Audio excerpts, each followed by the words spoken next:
guisado with squash, half of the squash, Mongo,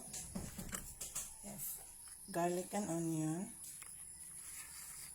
nor beef cubes, these two. And then I have also here the malunggay. Slice the onion and garlic.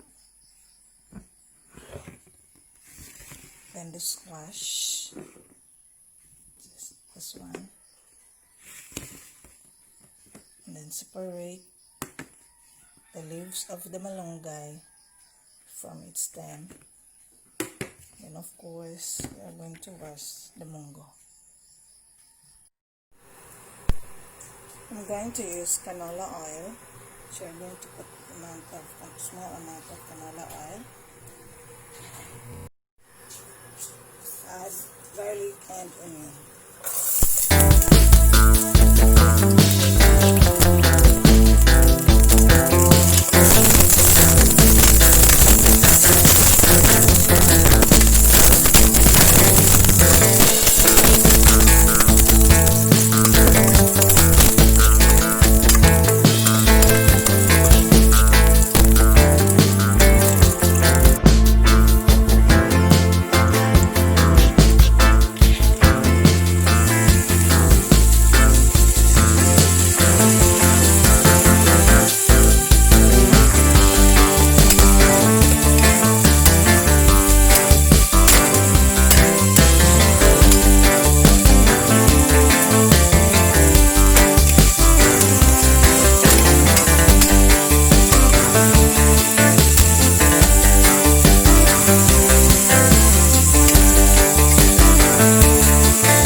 After 5 minutes, you're going to add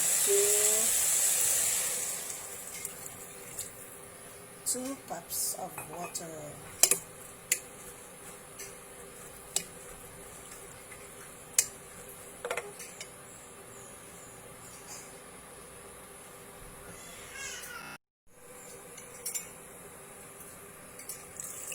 Another cup of water.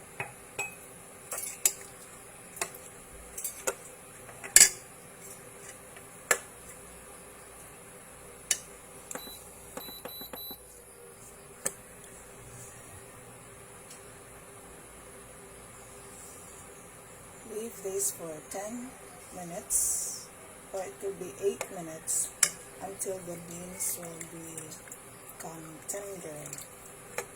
And you can add other ingredients.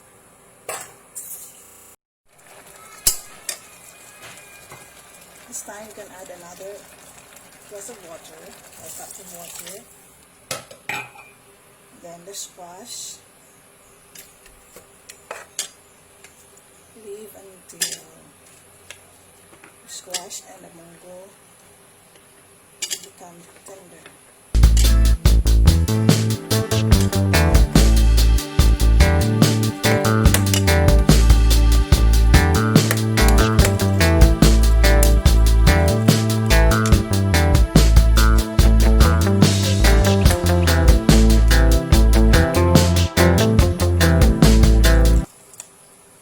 Since I was able to harvest a small amount of bush sitaw, I'm going to add this one.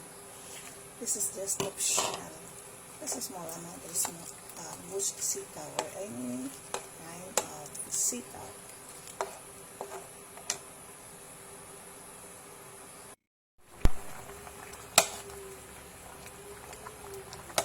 time, you can add the malunggay.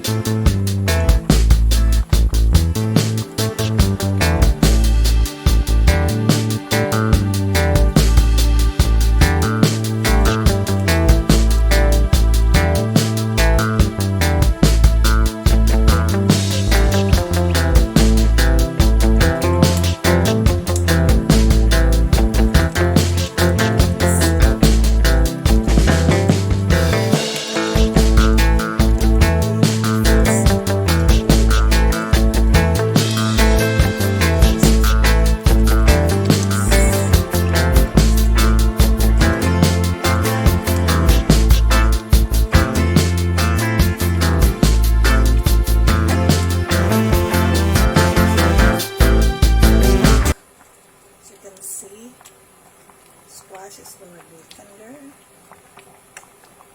The beans, Mongo, and malunggay. It's very delicious and nutritious.